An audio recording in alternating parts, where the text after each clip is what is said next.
नमस्कार, मी आदित्य आणि तुम्ही पाहत आहात टॉक विथ आदित्य. सस्पेन्स संपलेला आहे आणि कोण होणार पुण्याचा महापौर ही चर्चा आता जोरात वेग धरू लागलेली आहे. खरं तर आज राज्याच्या 29 महानगरपालिकेच्या महापौर पदासाठी आरक्षण सोडत जाहीर झालेली आहे. आपण चर्चा करणार आहोत ती पुणे महानगरपालिकेविषयी. पुणे महानगरपालिकेचे जे महापौर पदाचं आरक्षण आहे ते ओबीसी महिला या प्रवर्गासाठी आरक्षित झालेलं आहे. खरं तर हे आरक्षण जाहीर होताच भारतीय जनता पक्षाच्या काही नेत्यांना धक्का मानला जातोय, तर काही महिला उमेदवारांसाठी ही संधी मानली जात आहे आणि महिला वर्ग खुश देखील आहे. कारण अ, सातत्याने ज्या रेसमध्येही नव्हत्या त्या महिला नगरसेविका आता रेसमध्ये आलेल्या आहेत. तर आपण प्रामुख्याने पहिला मुद्दा हाच चर्चेला घेऊ की ते 3 दिग्गज नेते कोण आहेत, ज्यांना हा धक्का मानला जात आहे. चर्चा करायच्या आधी अ, गणेश बिडकर, धीरज घाटे आणि श्रीनाथ भिमाले हे 3 नावं प्रामुख्याने आपल्यासमोर येत आहेत. आपण चर्चा करू गणेश बिडकरांविषयी. खरं तर गणेश बिडकर हे भारतीय जनता पक्षाचे ज्येष्ठ नेते आहेत. माजी सभागृह नेते देखील आहेत. आणि ज्यावेळी अ, प्रभाग रचनेची किंवा प्रभाग रचना कशी करायची या संदर्भात जो आराखडा तयार केला जात होता, त्या आराखड्यामध्ये देखील गणेश बिडकर यांचा महत्त्वाचा वाटा मानला जातो. तशा स्थानिक बातम्याही प्रसिद्ध झालेल्या आपण पाहिलेल्या आहेत.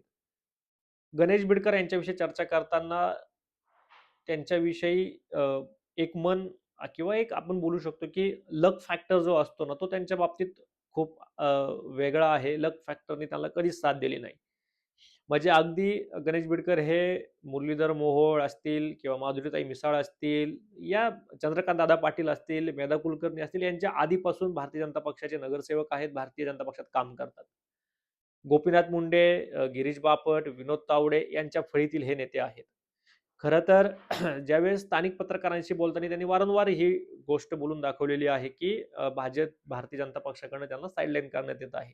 त्याला कारणही तसेच आहेत, की ज्या वेळी विधान परिषदेची संधी आली त्यावेळेस त्यांना डावलण्यात आलं, लोकसभेला देखील त्यांना डावलण्यात आलं आणि त्याच्यानंतर आता महापौरपद आपण होऊ किंवा महापौर पदासाठी त्यांचं नाव फिक्स होतं.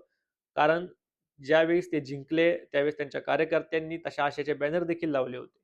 मात्र या हा पुन्हा एकदा आपण बोलूया, की मात्र हा लक फॅक्टर जो आहे ना, तो खूप विचित्र आहे राजकारणात. हा लक फॅक्टर पुन्हा फिरला आणि हा त्यांचा आता इथं चर्चा थांबलेली आहे. 2 नंबरला येतात ते श्रीनाथ भिमाले. श्रीनाथ भिमालेंविषयी चर्चा करताना गणेश बिडकरांविषयी अजून एक मुद्दा मी ॲड करतो, की ज्यावेळी अ, भारतीय जनता पक्षाच्या कसबा पेठ विधानसभा मतदारसंघाचे आमदार मुक्ता टिळक यांचं अकाली निधन झालं आणि पोटनिवडणुकीमध्ये ज्यावेळेस भारतीय जनता पक्षाकडून उमेदवार द्यायचा होता, त्यावेळेस देखील गणेश बिडकर हे रेसमध्ये असताना गणेश बिडकरांना डावलण्यात आलं आणि हेमंत रासने यांना उमेदवारी देण्यात आली होती. त्याच्यानंतरही देखील ज्यावेळेस 2019ला 2024ला विधानसभा जाहीर झाली, त्यावेळी देखील गणेश बिडकर हे कसबापेठ विधानसभा मतदारसंघातून इच्छुक होते. मात्र त्यावेळी देखील हेमंत रासने यांना उमेदवारी देण्यात आली. 2 नंबरला नाव येतं ते श्रीनाथ भिमाले यांचं. श्रीनाथ भिमाले देखील माजी सभागृह नेते, भारतीय जनता पक्षाचे ज्येष्ठ नेते आहेत आणि ते येतात पर्वती मतदारसंघातनं. खरं तर 2019 आणि 2024 या दोन्ही विधानसभेला ते या मतदारसंघातून इच्छुक होते. त्यांनी पक्षाकडे वारंवार तशी मागणी देखील केली होती. जाहीररित्या ती मागणी केली होती त्यांनी माध्यमांसमोर. मात्र त्यावेळी देखील त्यांना पक्षाकडनं कदाचित आगामी महानगरपालिकेत आपली सत्ता आली तर तुम्ही महापौर पद भूषवा, हा शब्द त्यांना देण्यात आलेला असावा, अशीही चर्चा त्यावेळी होती. मात्र त्यांची ही संधी आता हुकलेली आहे. त्यांचंही स्वप्न भंग झालेलं आहे. 3 नंबरला नाव येतं ते धीरज घाटे यांचं. धीरज घाटे तसे शांत, संयमी आणि अग्रेसिव्ह पण नेतृत्व. जशी वेळ येईल तसं ते स्वभाव चेंज करतात. मात्र आत्ताचे जे शहराध्यक्ष आहेत, त्यांना 2दा शहराध्यक्ष दिलं. ज्यावेळेस मागच्या वेळेस शहराध्यक्षपद त्यांना रिटर्न करायचं त्यावेळेस बराचसा गोंधळ देखील झालेला होता त्यांच्या निवडीवरनं. मात्र भारतीय जनता पक्षात हा गोंधळ डावलून अ, पद देणं हे काही गौण नाही. भारतीय जनता पक्ष वारंवार ह्या गोष्टी करतं. त्याच्यामुळे गणेश बिडकर, श्रीनाथ भिमाले असतील आणि धीरज घाटे ह्या तिघांचाही आत्ता पत्ता इथं कट झालेला आहे. तर आता आपण पुढच्या भागाकडे जाऊया. तो भाग म्हणजे असा, की आता पुणे महानगरपालिकेची जी प्रभाग रचना किंवा जे महापौर पद आता महिला ओबीसी साठी राखीव झालेलं आहे. तर त्या महिला ओबीसी पदासाठी भारतीय जनता पक्षाकडे कोणत्या महिला आहेत, ज्या की आपली दावेदारी पक्षाकडे मांडू शकतात किंवा पक्ष त्यांचा विचार करू शकतो. प्रामुख्याने पहिलं नाव येतं ते रंजना टिळेकर यांचं. रंजना टिळेकर या प्रभाग क्रमांक 40 मधून नगरसेविका म्हणून निवडून आलेल्या आहेत. रंजना टिळेकर या ज्येष्ठ नगरसेविका आहेत. 2002 पासून ते आजपर्यंत त्या नगरसेविका आहेत. सलग त्यांची 6वी टर्म आहे. तसेच विधान परिषद आमदार योगेश अण्णा टिळेकर यांच्या त्या आई आहेत. मोठ्या माळी समाजाचं प्राबल्य हडपसर विधानसभा मतदारसंघात येतं. माळी समाज त्यांच्या मागं एक हाती वर्चस्व असलेलं आहे.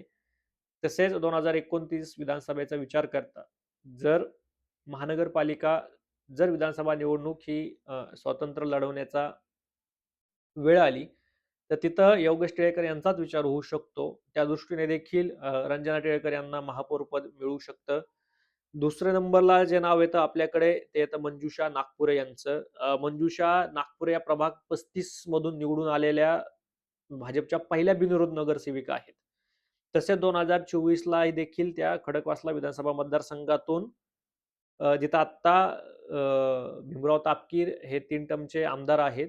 त्यांच्या जागेवर खडकवासला विधानसभा मतदारसंघातून मंजुषा नागपुरे इच्छुक होत्या. तसे त्यांनी पक्षाकडे बोलूनही दाखवलं होतं. मात्र पक्षाकडून त्यांची त्यावेळेस समजूत काढण्यात आली होती आणि आता त्या समजुतीचंच रिटर्न गिफ्ट म्हणून त्यांना महापौर पद मिळू शकते का हे पाहणे महत्त्वाचे ठरणार आहे. त्याच्यानंतर 3 नंबरला जे नाव येतं भारतीय जनता पक्षाकडून वर्षा तापकीर यांचं. वर्षा तापकीर या देखील 3 वेळा पुणे महानगरपालिकेच्या नगरसेविका म्हणून आहेत. त्या सध्या प्रभाग क्रमांक 37 मधून निवडून आलेल्या आहेत. त्या देखील खडकवासला विधानसभा मतदारसंघातूनच येतात आणि खडकवासला विधानसभा मतदारसंघाचे विद्यमान आमदार भीमराव अण्णा तापकीर यांच्या त्या जवळच्या नातेवाईक आहेत. याचाही फायदा त्यांना या महापौर पदाच्या निवडणुकीसाठी होऊ शकतो. तसेच खडकवासला जो भाग आहे त्या भागात त्यांनी खूप सामाजिक आणि विविध राजकीय कामे केलेली आहेत. त्या परिचित आहेत. मोठा मराठा समाज हा त्यांच्या मागे असलेला मिळून देतो. तसंच त्यांच्याकडे कुणबी सर्टिफिकेट देखील आहे. त्याच्यामुळे त्या देखील महापौर पद भूषवू शकतात. पक्ष त्यांना संधी देऊ शकतो. तसेच त्यांनी भारतीय जनता पक्षाच्या प्रदेश उपाध्यक्ष म्हणून देखील जबाबदारी सांभाळलेली होती. त्या कोर कमिटीत होत्या. त्याचाही फायदा त्यांना होऊ शकतो. आणि 4 नंबरला जे नाव आहे ते आहे मानसी देशपांडे यांचं. मानसी देशपांडे या पुणे महानगरपालिकेत सलग 4थ्यांदा नगरसेविका म्हणून निवडून आलेल्या आहेत. प्रभाग क्रमांक 20 मधून त्यांनी हा विजय मिळवलेला आहे. पक्षाची एकनिष्ठा आहेत. सातत्याने पक्षाची एकनिष्ठा म्हणून त्यांनी काम केलेलं आहे. तसेच सामाजिक न्याय राज्यमंत्री आणि पर्वती विधानसभा मतदारसंघाच्या विद्यमान आमदार आदरणीय माधुरीताई मिसाळ यांच्या त्या अत्यंत निकटवर्तीय सहकारी म्हणून ओळखले जातात. हा देखील यांना याचा फायदा होऊ शकतो. ह्या प्रामुख्याने 3 नावे आपल्याकडे पुणे महानगरपालिकेच्या महापौर पदासाठी आहेत. मात्र भारतीय जनता पक्षाचा विचार करता भारतीय जनता पक्ष हा धक्कातंत्र वापरू शकतो.